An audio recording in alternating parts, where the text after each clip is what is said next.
Animal and human intestinal parasites are often, but not always, detectable in a procedure called a fecal float. At the end of this video, students will be able to explain how a fecal float works. They should be able to perform a fecal float and match parasite eggs in the fecal float to pictures.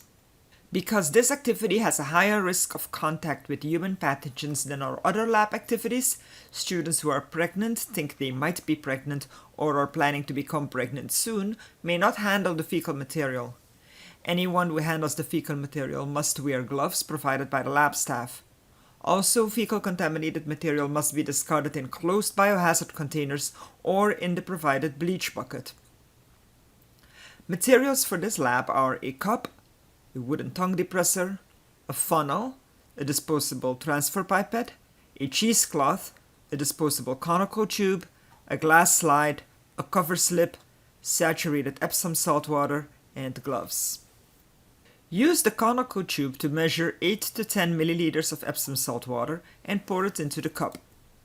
With gloves on, use a wooden tongue depressor to add a 1 to 2 inch sized clump of fecal material to the cup and mix it with the Epsom salt water, breaking up any remaining clumps. Place the funnel in the conical tube and place the cheesecloth in the funnel. Now pour the fecal mixture through the cheesecloth to strain out larger fecal solids. Remove the funnel and place it in the bleach bucket in the sink. The wooden tongue depressor and the cheesecloth are discarded in the biohazard bucket. With a transfer pipette, add Epsom salt water until the bubble extends beyond the top of the conical tube. Place a cover slip on top of the fecal bubble and let it sit for 15 minutes. In the meantime, clean up any spilled fecal water with disinfectant and discard the paper towels in the biohazard bucket.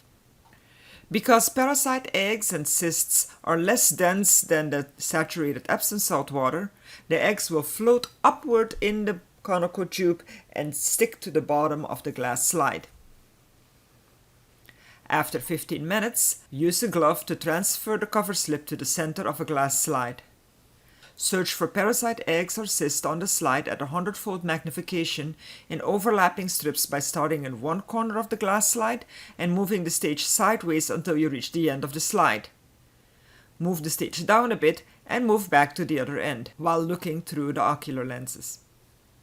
Stop whenever anything looks interesting and magnify it to 400-fold. And compare eggs or cysts with pictures to try and identify them.